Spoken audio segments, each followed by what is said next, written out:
Anda akan mengikuti Risalah Ramadan RRI Bandung, gerbang menuju rahmat Allah yang penuh berkah dunia akhirat. Assalamualaikum warahmatullahi wabarakatuh. A'udzubillahi minasyaitonirrajim. Bismillahirrahmanirrahim. Wassalatu wassalamu ala Rasulillah wa ala alihi wa sahbihi wa mawalah. Amma ba'd. Baik pendengar dan pemirsa RRI Bandung, kita jumpa kembali dalam Risalah Ramadan RRI Bandung yang hadir di bulan Ramadan tahun ini 1444 Hijriah atau di tahun 2023 Masehi.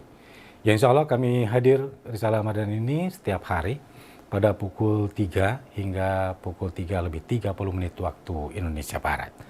Nah, pendengar dan pemirsa, pagi ini saya bersama narasumber Bapak Ustadz Agus Suryaman yang tentunya akan menyampaikan bahasan tentang amaliyah-amaliyah Ramadan. Apa saja amaliyah yang harus kita lakukan di bulan Ramadan ini dari awal hingga selesai agar kita mendapatkan ampunan dari Yang Maha Kuasa Allah Subhanahu wa Ta'ala. Baik, saya bersama Pak Ustadz. Assalamualaikum Pak Ustadz. Waalaikumsalam warahmatullahi wabarakatuh. Alhamdulillah kita berjumpa kembali di Risalah Ramadan tahun ini. Semoga tetap Allah memberikan perlindungan untuk kita semua. Amin. Dan muslimin muslimat yang melaksanakan ibadah bulan puasa di tahun ini. Nah Pak Ustadz, Baik. Kalau kita melihat amal-amalan yang harus dilakukan selama bulan Ramadan tentunya kan banyak sekali. Betul. Tidak hanya satu dua, ya tidak hanya kita melakukan sholat sunnah, berzikir, sholat tarawih dan lain-lain. Betul. Tentu ada amalan-amalan lain yang sehari-hari kita lakukan bagaimana agar kita di amalan itu mendapatkan keriduan dari Allah Subhanahu wa Ta'ala. Nah, namun sebelum nyampe ke amalan di bulan Ramadan ini, sebenarnya kita buka dulu dari Ramadannya itu sendiri, Pak Ustadz. Silakan. Baik. Bismillahirrahmanirrahim. Assalamualaikum warahmatullahi wabarakatuh. Hamdan wa syukran lillah wassalatu wassalamu ala Rasulillah amma ba'du. Para pendengar dan pemirsa RRI Bandung dimanapun Anda berada. Baik, Allah berfirman di dalam Al-Quran, di dalam surah Al-Baqarah ayat 183 yang berbunyi, A'udzu billahi minasyaitonir rajim. Bismillahirrahmanirrahim. Ya ayyuhalladzina amanu kutiba alaikumussyam kama kutiba alal ladzina min qablikum la'allakum tattaqun. Yang artinya adalah ya ayyuhalladzina amanu, wahai orang-orang yang beriman, kutiba telah dipardukan alaikum kepada kalian semua, yakni asyam, saum. Kama kutiba alal ladzina min qablikum, sebagaimana saum ini telah dipardukan kepada orang-orang sebelum kamu, la'allakum tattaqun, supaya kalian menjadi orang-orang yang bertakwa. Nah, tadi ada kalimat asyam. Saum secara bahasa adalah al-imsak, menahan. Adapun menurut istilah adalah al-imsaku 'anil mufattirat min tulu'il fajri ila ghurubisy syamsi. Saum itu adalah menahan dari hal-hal yang dapat membatalkan ibadah saum sejak terbit fajar sampai terbenam matahari. Nah, kita saum di bulan Ramadan. Ramadan berasal dari kata Ramadhan yarmadu Ramadhana, artinya adalah membakar. Ini adalah filosofisnya adalah apa yang dibakar di bulan Ramadan tentunya adalah dosa-dosa kita semuanya. Sebagaimana Imam Bukhari mengatakan, man soma, satu riwayat man soma, satu riwayat man qoma Ramadhana imanan wahtisaban ghufira lahu ma taqaddama min dambi. Barang siapa yang saum, kemudian barang siapa yang qiyam Ramadan tarawih, melaksanakannya karena iman, ya, bukan ikut-ikutan, karena Allah, maka akan diampuni dosa-dosa kita yang sudah lalu. Jadi Ramadan berasal dari kata Ramadhan yarmadu Ramadhana, artinya adalah membakar. Membakar. Yang dibakar tentunya adalah dosa-dosa kita semua. Jadi dosa yang sudah. Betul. Tapi kan tetap juga kita harus menjaga perilaku ke depannya agar tidak jadi dosa. Gitu. Betul, betul. Nah, Tujuan daripada saum adalah la'allakum tattaqun, supaya kalian menjadi orang-orang yang bertakwa, supaya bertambah nilai ketakwaan kalian. Nah, para ahli nahwiyah, la'alla bimakna taroji. Sebuah pengharapan yang akan dicapai oleh orang yang saum itu adalah gelar takwa. Takwa. Jadi dengan kita mengerjakan amaliyah di bulan Ramadan, tentunya itu adalah bagian daripada takwa. Iya. Nah, kemudian nanti terakhir, karena kita digodok selama bulan Ramadan ini, sehingga kita mendapatkan gelar tatakun. Tatakun. Betul. Ya, tapi kan kadang orang juga yang bertanya, kalau saya sudah masuk takwa apa belum? Ya? Nah, kira-kira sebenarnya ciri-ciri yang sudah bertakwa itu seperti apa? Ya, sebenarnya banyak ya. Jadi takwa itu secara bahasa artinya adalah takut, al-khusyah. Kemudian Imam Jalaluddin As-Suyuti mengatakan takwa itu adalah imtitsalul awamir wajtinabun nawahi, menjalankan segala perintah Allah dan menjauhi segala larangannya. Nah, amaliyah di bulan Ramadan ini adalah menuju ke sana. Di antaranya adalah yang pertama adalah yang kita kerjakan selain saum adalah kita melaksanakan qiyamul Ramadan, yaitu tarawih. Tarawih. Ya, mangga silahkan kita mengerjakan tarawihnya pada sholat isya, ataupun kita boleh juga tengah malam. Kalau kita sedang sibuk, kita boleh mengerjakan sholat tarawih itu tengah malam. Digabung dengan tahajud juga boleh. Yang membedakannya adalah kalau sholat tarawih itu selepas sholat isya, kalau tahajud itu diselingi dulu sama tidur. Tidur. Nah, begitu. Ya, artinya kalau tarawihnya tengah malam digabung dengan tahajud, artinya setelah tarawih harus tidur dulu. Setelah tarawih kita tidur, baru nanti kita tengah malam Bangun, tahajud. Betul. Kemudian yang kedua, amaliyah di bulan Ramadan ini adalah tadi kita membaca Al-Quran, karena bulan Ramadan identik dengan syahrul Quran. Ya. Jadi syahrul Ramadan alladzi unzila fihil Quran. Bulan Ramadan, bulan yang mana diturunkannya Al-Quran. Silahkan perbanyak tadarus Al-Quran. Ada yang pengen khotamnya, saya pengen khotamnya 15 hari, boleh. Berarti satu harinya 2 juz. Ada yang saya pengen khotamnya dalam 10 hari, satu hari 3 juz, silahkan. Ya. Kemudian apalagi amalan di bulan Ramadan ini adalah kita memperbanyak sedekah. Nabi ditanya, ya Rasulullah, ayu sedekatu afdol? Sedekah apa yang paling utama ya Rasul? Rasulullah mengatakan sedekatu fi Ramadan. Sedekah di bulan Ramadan adalah sedekah yang paling utama. Apalagi amaliyah di bulan Ramadan yang sunnah ini adalah kita melaksanakan sahur. Seperti para pendengar, para pemirsa RRI Bandung sedang sahur kan sekarang? Yeah. Nah, kita sahur ini adalah sunnah. Bukan masalah, saya mah nggak sahur juga, kuat. Bukan kuat dan tidaknya, tetapi dengan kita bangun sahur itu ada keberkahan di sana. Karena waktu itu adalah waktu yang berkah kalau kita bangun. Yeah. Sehingga Nabi mengatakan, tasahharu fa inna fis suhuri barokah. Sahurlah kalian, karena di dalam sahur itu ada keberkahan. Nah, jadi anak-anak kita, saudara-saudara kita yang sulit sekali untuk bangun sahur, ya kita bangunkan. Setelah dia bangun, ajak dulu kamar mandi, wudhu dulu. Insya Allah ketika dia sahurnya akan seger.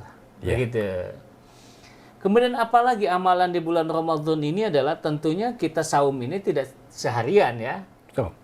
Kita ada bukanya, ada iftarnya. Sehingga iftarnya itu adalah dinamakan ta'jil. Ta'jil artinya adalah mempercepat. Kalau waktunya sudah berkumandang. Ketika Allahu Akbar sudah azan, maka kita jangan menunda-nunda. Langsung. Nanti saya 10 menit lagi biar pahalanya makin gede. Bukan, justru kalau kita mempercepat setelah azan maghrib berkumandang, maka itu adalah kita mendapatkan sebuah keutamaan. Ya, atau misalkan udahlah azannya belum selesai. Gitu. Kita nunggu selesai dulu baru buka gitu. Enggak juga, enggak apa-apa. Jadi azan di sini adalah sebagai bentuk memberitahu datangnya iftar, berbuka. Jadi kita enggak mesti untuk menunggu selesai azan, enggak apa-apa. Nah, begitu. Jadi yang azan tentunya kalau mau azan mungkin dia minum dulu ya. Minum dulu baru dia mengumandangkan azan. Nah, begitu. Jadi kata Nabi, umatku selalu berada dalam kebaikan selama ia mengakhirkan sahur. Jadi sahur ini harus kita akhirkan. Jangan kita sahurnya jam 12 malam, jam 1 malam. Jangan, akhirkan. 3:30, sambil kita menyimak risalah Ramadan. Sambil mendengarkan risalah Ramadan, kita sambil sahur. Itu cukup kita untuk sahur. Jadi jangan sahur jam 1, jam 2. Nanti pas pagi-pagi kita sudah lapar lagi. Nah, kemudian yang kedua adalah umatku selalu dalam kebaikan adalah selama ia mempercepat, yaitu berbuka puasa. Berbuka. Yang jelas sahurnya jangan mepet ke azan subuh. Nah, begitu. Baik, pendengar dan pemirsa RRI Bandung, kita jeda dulu untuk menyampaikan beberapa info yang kami sampaikan ke ruang dan Anda. Tentunya tetap di sajian acara Risalah Ramadan RRI Bandung. Ramadan Berkah bersama RRI Bandung.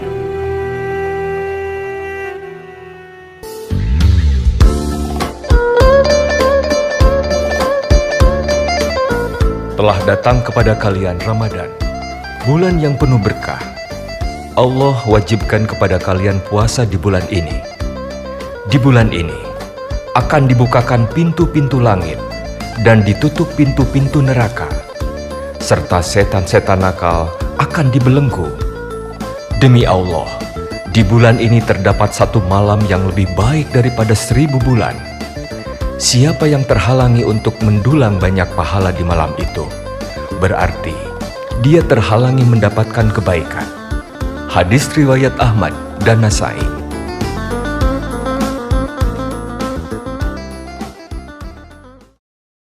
Baik, pendengar dan pemirsa, kita lanjutkan kembali Risalah Ramadan di saat ini. Masih bersama narasumber Bapak Ustadz Agus Suryaman. Dan bahasan kita tentang amaliyah-amaliyah Ramadan. Tadi telah disampaikan oleh Pak Ustadz, amaliyah apa saja yang harus kita lakukan selama bulan Ramadan. Ya termasuk Qiyamul Lail yang harus kita lakukan selama bulan Ramadan ini. Dan tentunya tidak hanya bulan Ramadan. Bagaimana setelah kita selesai dari bulan Ramadan. Dan amalan lain apa saja yang juga harus kita lakukan. Baik, kita lanjutkan kembali Pak Ustadz. Ya, selain yang tadi disampaikan oleh Pak Ustadz, ada tarawih, tahajud, zikir, sholat-sholat sunnah yang dilakukan di rumah dan juga mungkin di masjid. Nah, selain itu, amalan apa lagi yang harus kita lakukan, Pak Ustadz? Ya, baik. Para pendengar dan pemirsa RRI Bandung dimanapun Anda berada, inti daripada Ramadan adalah malam-malam Lailatul Qadar. Dan inti daripada malam Lailatul Qadar adalah jiwa salam. Sebagaimana Allah berfirman di dalam surah Al-Qadar, A'udzubillahi minasyaitonirrajim, Bismillahirrahmanirrahim. Inna anzalnahu fi lailatul qadr. Sesungguhnya kami telah menurunkan Al-Quran pada malam Lailatul Qadar. Kemudian Allah bertanya kepada kita, Wa ma adraka ma Lailatul Qadr. Tahukah kamu apa malam Lailatul Qadar itu? Profesor Dr. Quraisy Shihab memberikan penafsiran Al-Qadar yang pertama adalah malam kemuliaan. Karena Al-Quran turun pada malam tersebut. Ya. Yang kedua, Al-Qadar adalah malam berdesak-desakan. Kenapa dinamakan malam berdesak-desakan?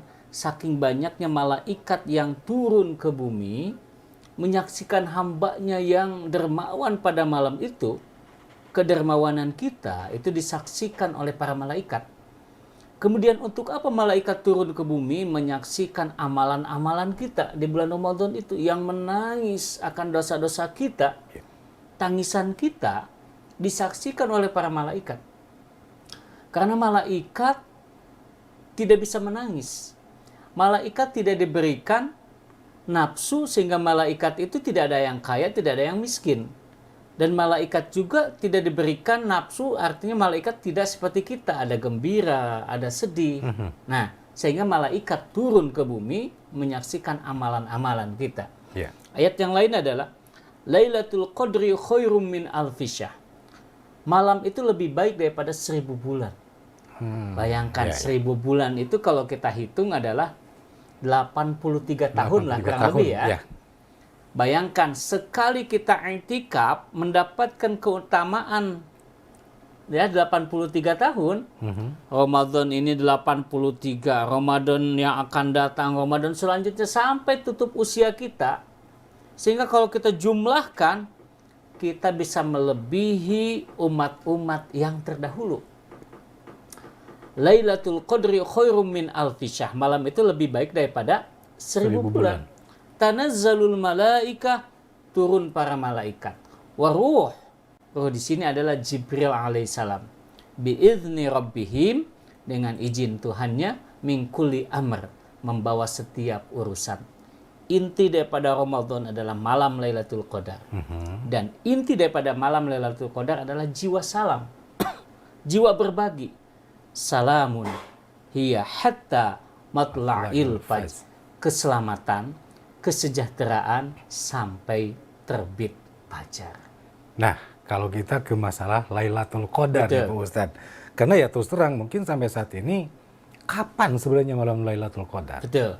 Ini masih banyak yang mempertanyakan. Bahkan kalau kita mendengarkan di masyarakat, malam Lailatul Qadar itu malam ganjil. Betul. Malam 21, 23, 25, 27, 29. Ya. Nah, sebenarnya yang mana gitu? Ya, banyak riwayat. Jadi Lailatul Qadar adalah turun setiap malam di bulan Ramadan. Berarti Artinya dari awal? Dari awal kita tidak tahu. Kadang orang ada yang dari awalnya rajin, pertengahannya nggak ada. Nah, kita kan tidak tahu. Ini sebagai bentuk motivasi bagi kita bahwa kita harus berjaga terus. Ya. Jangan kita pilih-pilih. Pilih waktunya ini aja nih. Enggak. Riwayat yang pertama. Yang kedua, memang ada riwayat taharrau lailatul qadri fil asyil awakhir min Ramadan. Carilah Lailatul Qadar itu di 10 malam terakhir yang ganjil di bulan Ramadan. Sehingga ini yang banyak diyakini oleh masyarakat. Yeah. Ya, 21, 23, 25, 27, 29. Itu juga nanti ada lagi. Kalau awal Ramadannya hari Kamis, Lailatul Qadarnya tanggal sekian, kan begitu? Iya. Nah, tetapi kita kembali lagi. Wallahu a'lam. Kapan datangnya Lailatul Qadar? Ini ada dirahasiakan agar kita terus menjaga dan terus mengisi amaliyah Ramadan ini dengan ibadah-ibadah. Ya, karena memang terbayang Pak Ustadz. Kalau Lailatul Qadar itu ditentukan tanggal sekian, mungkin di tanggal itu orang akan berbondong-bondong ke masjid sampai penuh. Ya, sementara kalau kita perhatikan, biasanya justru malah di 10 hari terakhir ini, masjid pun mengalami kemajuan. Artinya softnya tuh maju. Betul. Nah, selain ini, amalan-amalan yang tadi disampaikan, karena Ramadan ini di masalah Lailatul Qadar, nah sekarang amalannya. Amalan ketika kita memasuki bulan 10, karena kan 10 hari pertama, kedua, dan ketiga, ini jelas akan berbeda-beda tingkatnya. Betul. Nah sekarang kita yang di 10 hari terakhir. Ya baik. Ramadan ini dibagi 3 fase. 1 sampai dengan 10 adalah fasenya rahmat. Allah turunkan rahmat. Kemudian 11 sampai dengan 20 fasenya maghfirah, pengampunan. Sedangkan 21 sampai dengan 30 ini hebat banget. Itu minan nar, terbebas dari api neraka.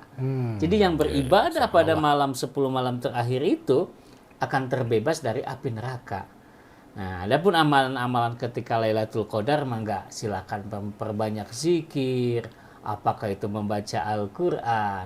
Apakah kalau kita keseling sama tidur kita lanjutkan dengan sholat malam, sholat tasbih dan sebagainya, apa saja. Ya artinya hal-hal yang memang diperintahkan oleh Allah. Baik, tadi amalan-amalan yang bisa membawa kita ke rahmatnya Allah Subhanahu wa Ta'ala. Nah, dalam bulan Ramadan ini, sebenarnya di bulan-bulan lain juga sama ya Pak Ustadz.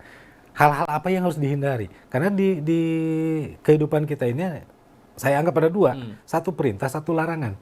Nah, larangan ini yang betul-betul harus kita hindari. Karena biasanya justru kita melakukan larangan ini lebih mudah. Betul.